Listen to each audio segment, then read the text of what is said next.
के गर्नु लाग्यो के कसो लाग्यो भनेर एउटा जिज्ञासाको विषय हुनसक्छ। योभन्दा पहिला यस्तो हुँदैन थियो, अहिले किन यस्तो भयो भन्ने जिज्ञासा होला।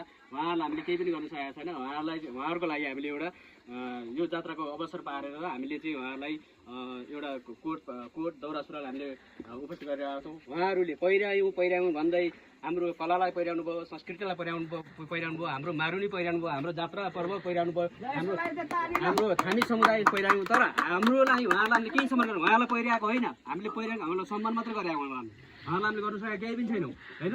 त्यसैले गर्दा उहाँलाई चाहिँ हामीले एउटा हाम्रो यो युवाहरूको जमातले विशेष गरी हाम्रो यो अभियानलाई अग्रस्त रूपमा चाहिँ हामीले सुरुवात गरेँ। हाम्रो सामाजिक अभियानकर्ता हाम्रो रामचन्द्रले सुरुवात गरेर त्यहाँको लागि साथ सपोर्ट गरेर देश विदेशमा रहनुभएका सम्पूर्ण दाजुभाइहरूले साथ सपोर्टको सल्लाह अनुसार उहाँहरूकै सल्लाह बमोजिम उहाँलाई हामीले यस वर्ष चाहिँ यसो गरौँ न त भनेर उहाँहरूको सल्लाह बमोजिमले यो काम भएको कारणले हामी यो काम गर्न आज सफल भएका छौँ।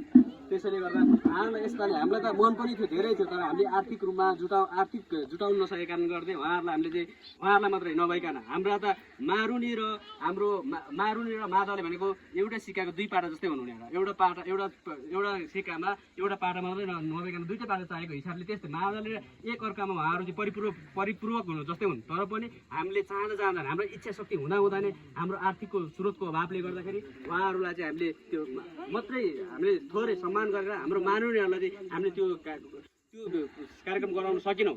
हामीले सल्लाह गर्दैछौँ यही वर्ष नभए कुनै वर्ष हामीले हाम्रो मारुनीहरूलाई पनि हामीले कुनै दिन सम्मान गर्ने हामीले अपेक्षा राखेका छौँ। हामीले सल्लाह हुँदैछ होइन। उहाँहरूलाई